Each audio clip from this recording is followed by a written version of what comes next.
মুখলেসুর রহমান, মাওলানা মুখলেসুর রহমান আপনার কাছে আসি। চমৎকার বলছিলেন আমাদের আমজদ ভাই, একদম শুরু থেকে আমাদের সন্তানের দায়িত্বগুলো আমরা কিভাবে পালন করতে পারি।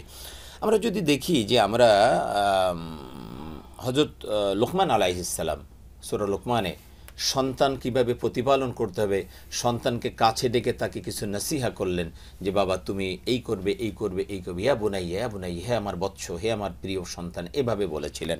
শুধু তাই নয়, আমরা যদি নবীদের এই বিষয়গুলো দেখি, আমরা দেখি ইয়াকুব আলাইহিস সালাম তার সন্তানদেরকে ইউসুফ আলাইহিস সালাম সহ কীভাবে নসিহা করেছেন।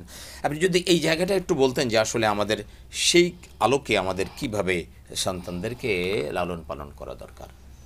আলহামদুলিল্লাহ, আলহামদুলিল্লাহ, ওয়াসসালাতু ওয়াসসালামু আলা রাসূলিল্লাহ।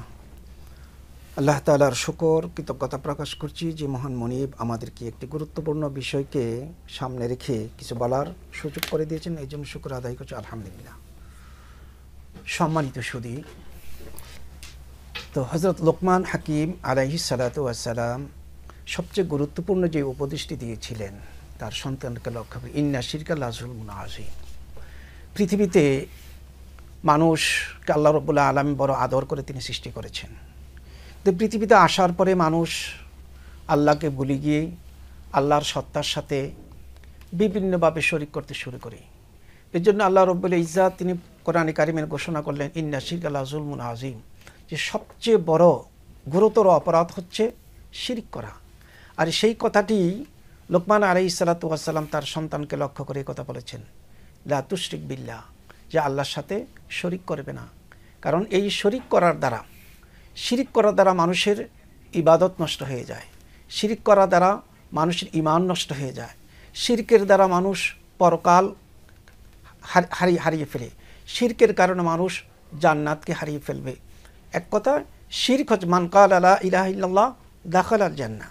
আল্লাহ রাসূল সাল্লাল্লাহু আলাইহি ওয়াসাল্লাম বলেছেন, আমার যে উম্মাহ, আমার যে উম্মত লা ইলাহা ইল্লাল্লাহ মনে প্রাণে স্বীকৃতি দিবে, তিনি জান্নাতে প্রবেশ করবেন। তার মানে সন্তানের প্রথম শিক্ষা হবে, তাকে প্রথম শিক্ষা হচ্ছে তাওহীদ শিক্ষা দেওয়া। এরপর আমি বলছি যে সন্তানকে সুশিক্ষিত করার জন্য সবচেয়ে বড় যে দিকটা, সেটা হচ্ছে তিনটা দায়িত্বের কথা আপনি প্রথমেই বলেছিলেন। এক নম্বর দায়িত্ব হচ্ছে আইয়ুহসিনা ইসমাহু ইদা বুলিদা। সন্তান ভূমিষ্ঠ হওয়ার সাথে সাথে প্রথম দায়িত্ব হলো তার নাম রাখা। কারণ নামের একটা বিশাল বড় প্রভাব রয়েছে। নাম যদি সুন্দর হয় তার জীবন সুন্দর হবে, নাম যদি ভালো হয় তার জীবনের বিভিন্ন স্তরে পরতে পরতে নামের একটা প্রভাব কিনতে পড়বে। এক সাহাবী এসে আল্লাহ রাসূল সাল্লাল্লাহু আলাইহি ওয়াসাল্লামের কাছে অভিযোগ করলেন, ইয়া রাসূলুল্লাহ, আমার বাচ্চাটা প্রায় অসুস্থ থাকে। তো নবীজি জিজ্ঞেস, তার নাম কি? কালিমুল্লাহ। সাথে সাথে আল্লাহ রাসূল সাল্লাল্লাহু আলাইহি ওয়াসাল্লাম তার নামটা চেঞ্জ করে দিলেন, আজ থেকে তার নাম হবে সালিমুল্লাহ। কালিমুল্লাহ মানে কালিম শব্দের অর্থ হচ্ছে আহত হওয়া, দুঃখ পাওয়া, বেদনাহত হওয়া। এই জন্য নবীজি বললেন সালিমুল্লাহ, আজ থেকে তার নাম সালিম শব্দের অর্থ হচ্ছে নিরাপদ, সুস্থ। এই জন্য নামের কিন্তু একটা বিশাল বড় একটা প্রভাব আছে।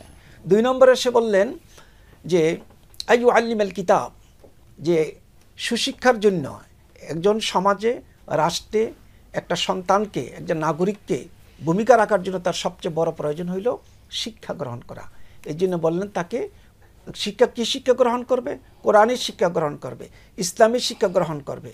কারণ একটা প্রবাদ আছে আমাদের ভিতরে যে education is the backbone of a nation, শিক্ষা জাতির মেরুদণ্ড।